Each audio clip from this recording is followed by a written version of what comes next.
Mike Russell, thanks for joining us. You've always pitched your job as being to protect Scotland's place in Europe. Does the SNP's pivot towards a people's vote suggest that we've given up on the idea of keeping Scotland in the European Union through an independence vote? No, I don't think so at all. I'm not sure we're pivoted towards the people's vote. I think we've taken a realistic view of what we should do if the opportunity existed. Not to rerun the referendum, because that's not what the people's vote is in my view. It is to pass judgment on the absolute chaos of the last 2 years and the inability of the UK government to do anything sensible or sustained. But I think that continued membership of the EU is my aim and ambition. If it is interrupted in any way by the UK leaving, I want it to be restored. So I haven't given up on that in any sense. I think as you get closer to next March, the possibility of diverting the UK from what I think is a foolish course becomes harder and harder. We'll keep doing that, but we'll also protect Scotland in every way we can from any shade of Brexit. But as you say, March is coming closer and closer. Surely we are running out of time to hold an independence referendum in Scotland. I mean, perhaps if we wanted a similar kind of campaign that we had in 2012 to 2014, the time is already run out. But given how you need to hold a referendum in terms of Section 30 orders, I don't think, and because we do not know what the outcome of the Brexit votes is or is likely to be, the Brexit situation, I don't think it was realistic at any stage to say this would have to be held by a certain date.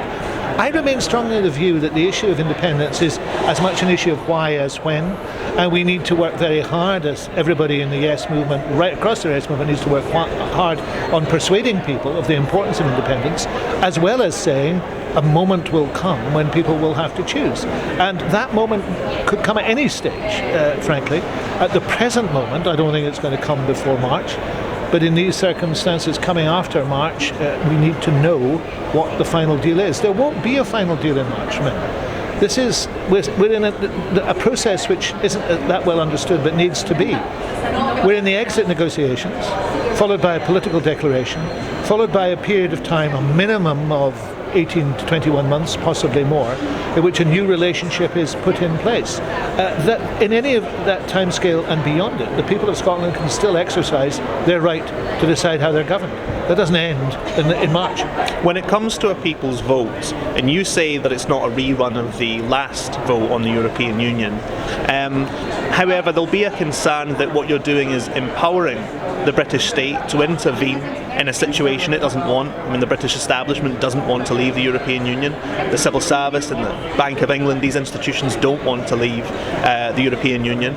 Are you not suggesting to those establishment forces that any decision agreed by a referendum of the people can be overturned if they don't like it? And what are the implications for a Scottish independence referendum? We'll have a long transition period as well, probably around 3 years from the day of the vote to actual independence.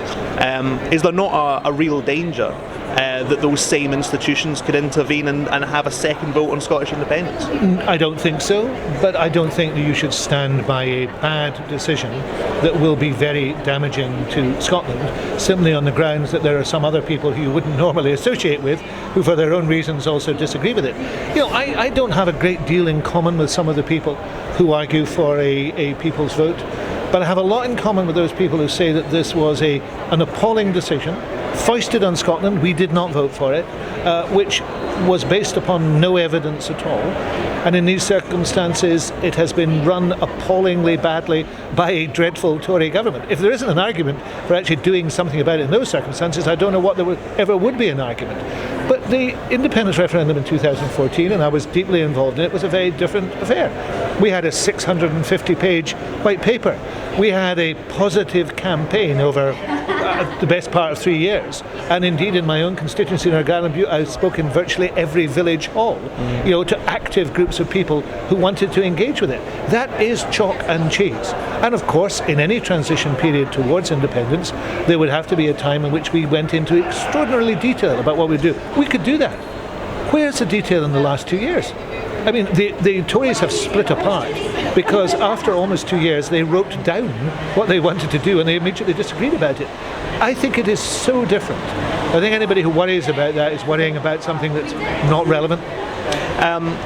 The SNP's Growth Commission proposes that Scotland keep using the pound sterling after independence. But if your ambition remains either to stay in the European Union or, as you said, to rejoin the European Union, doesn't that create problems for that pound sterling model? Because, for example, the European Union insists on countries that join having a central bank with the powers that all the powers that a central bank has. Now, Scotland wouldn't have that. I mean, is there a serious problem of incompatibility between? I'm not going to get myself embroiled in the issue of currency at this stage. I'm embroiled in the issue of Brexit very heavily. The issue of currency is one that the party has debated, that the wider Yes movement is debating. I respect the point of view on all sides of this. I think Andrew Wilson's Growth Commission has done an excellent job, but there are other people who have different views. I'm not going to decide that here, and neither are you.